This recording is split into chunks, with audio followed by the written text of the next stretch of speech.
Bonsoir à toutes et à tous, soyez les bienvenus sur Foot Normand. Nous sommes le lundi 11 décembre 2023, c'est l'avant-dernière émission de l'année civile 2023, une émission qui va être consacrée, une fois n'est pas coutume, non pas au National 2 et au National 3, mais au National 3 version réduite et un petit volet Coupe de France. Et oui, on a essayé d'agrémenter cette émission avec un maximum d'images et on commence, comme vous en avez l'habitude, avec notre volet principal, le National 3.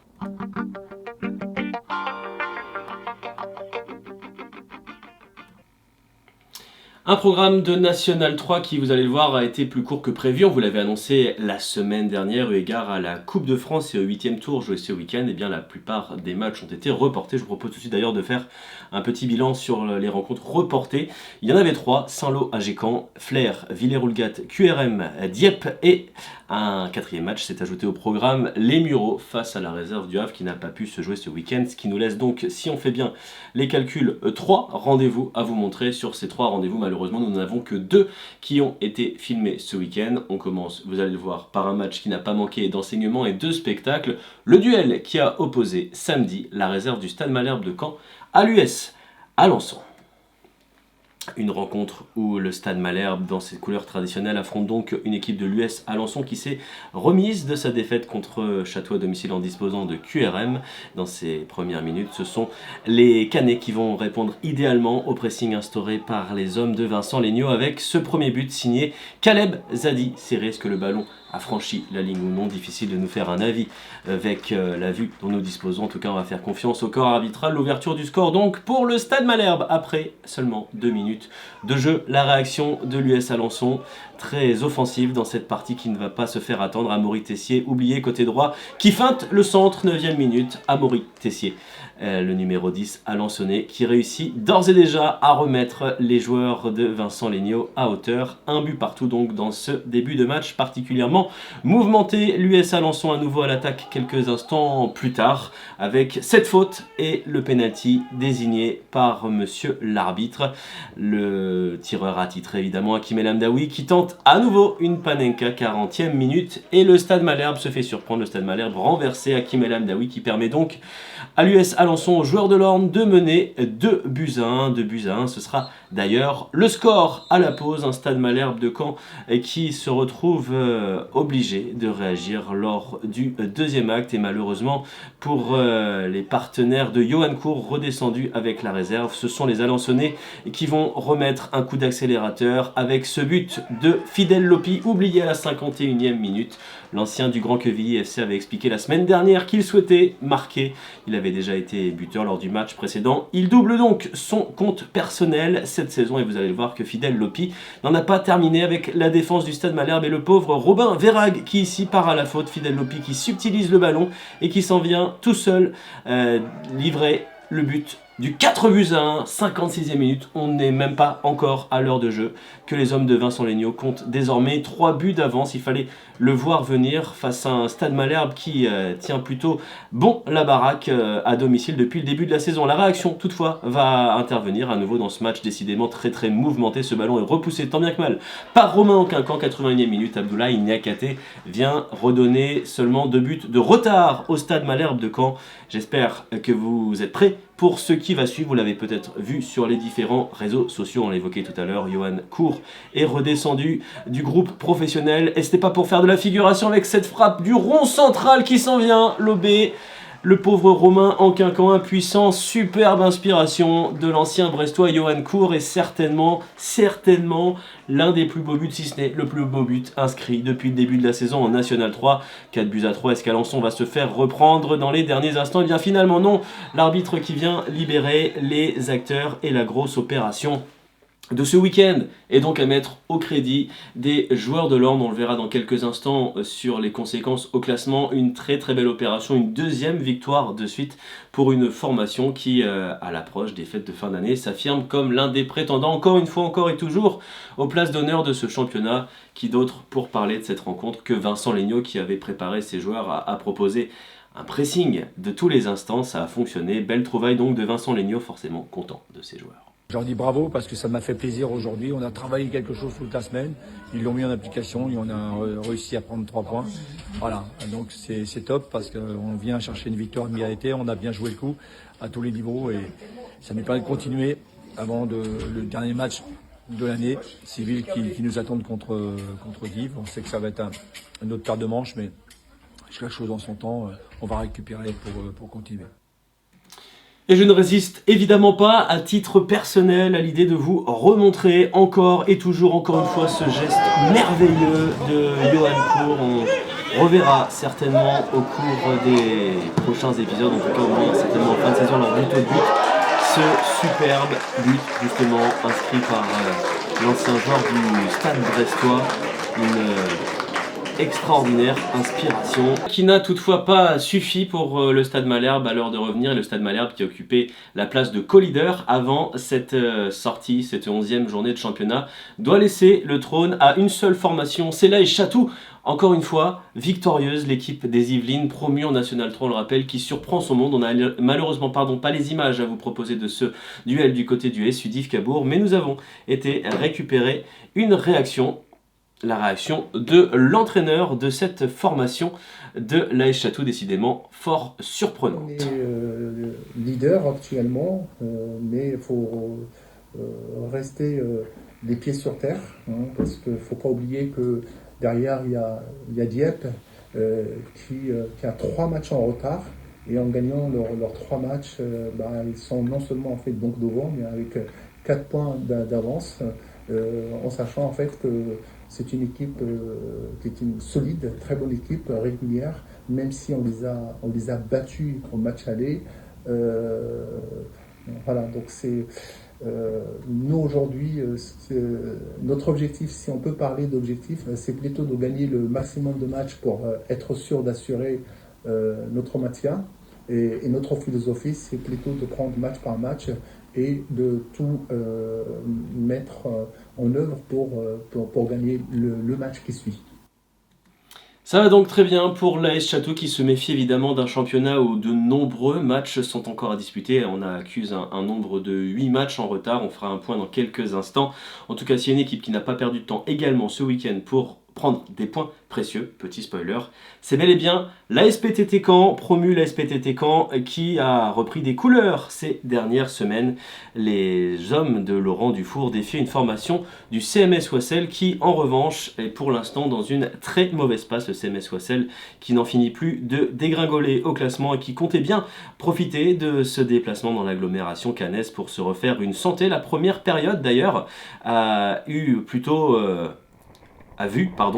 les joueurs océliens dominer les débats à l'image de cette occasion.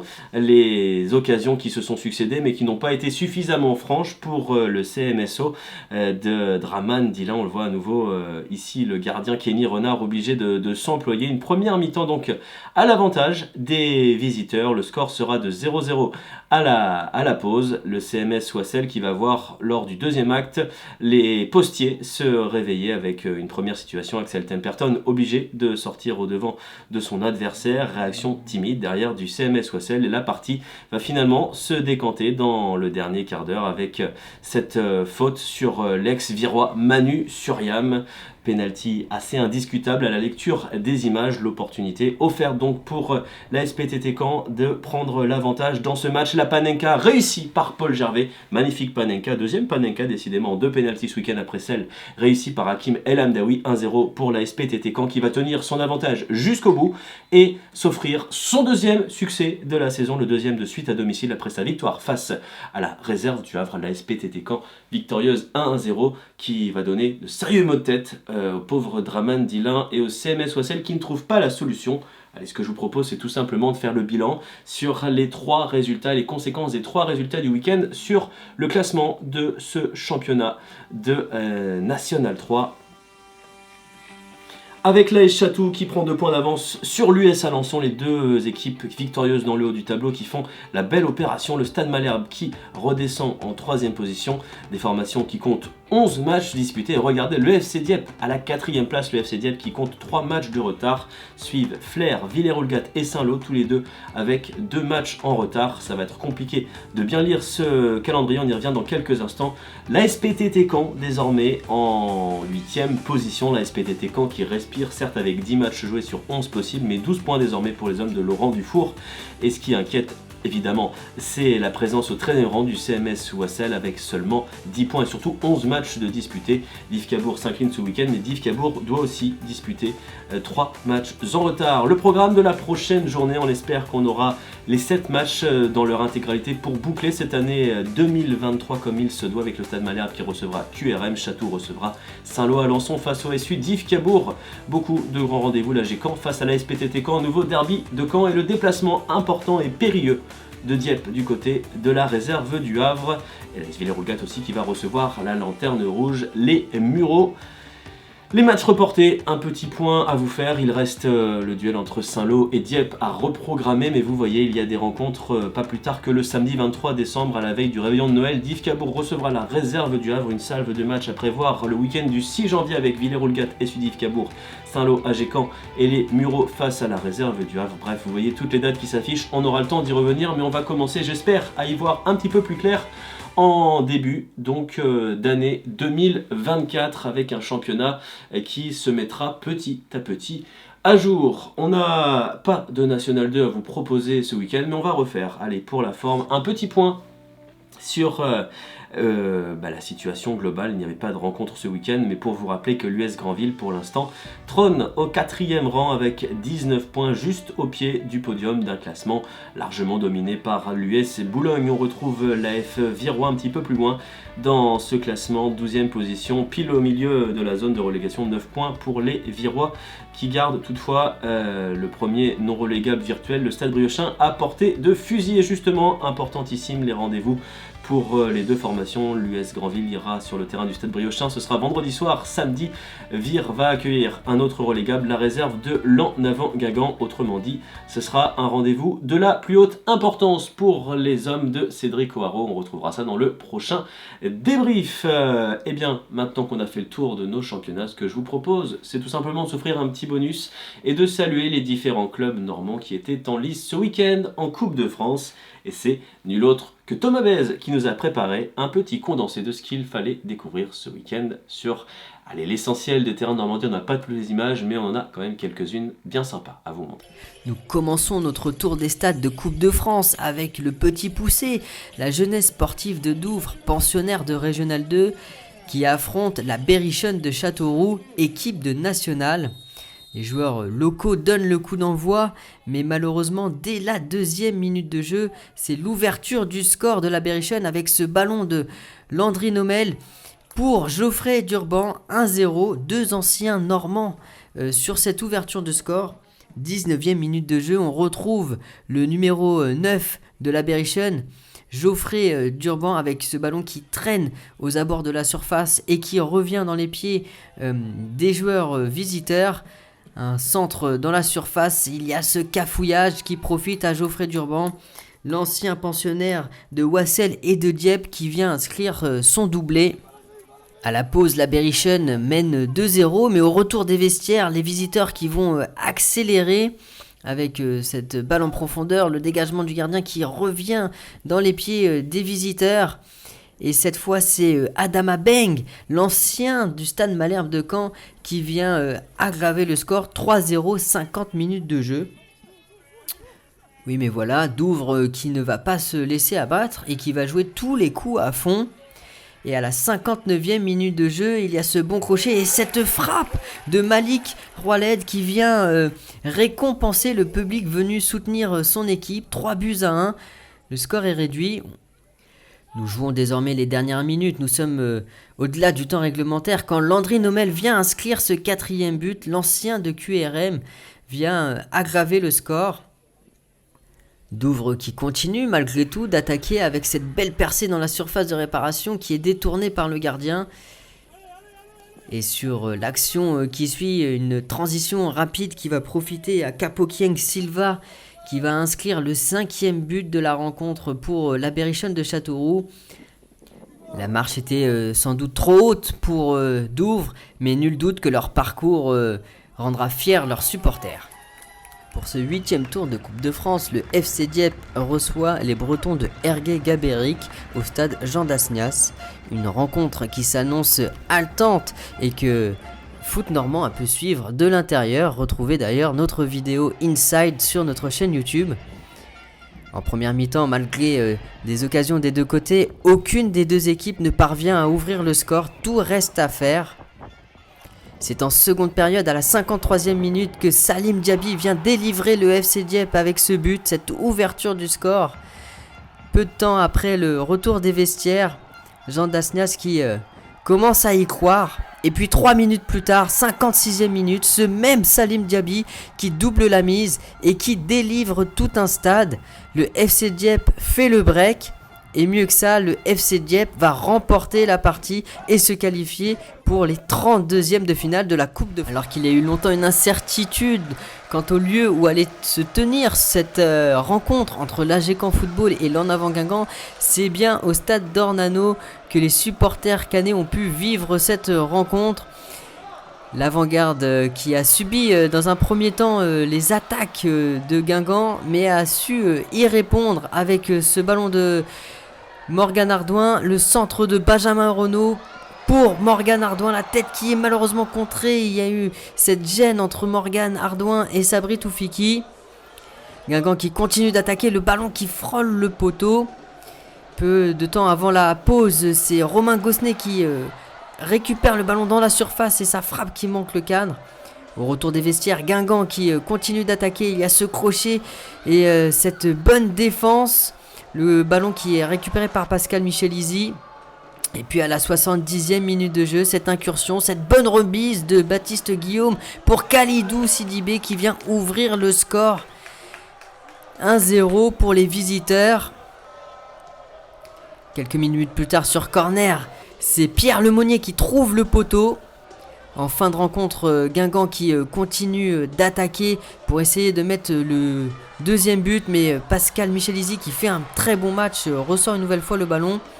Et puis voilà, on joue les dernières minutes de jeu. Samy Labis qui prend le meilleur sur son adversaire, efface son vis-à-vis et obtient un coup franc très bien placé. Morgan Ardouin s'en charge, le ballon qui est mal repoussé. Le danger va revenir avec William Koulibaly. La petite louche pour Morgan Ardouin qui arrive à être le premier sur le ballon. Un centre qui ne peut pas être pris, mais le danger qui reste présent dans la surface de Guingamp. Arthur Maru qui récupère le ballon. C'est la dernière chance pour les Canets avec ce centre capté par le gardien.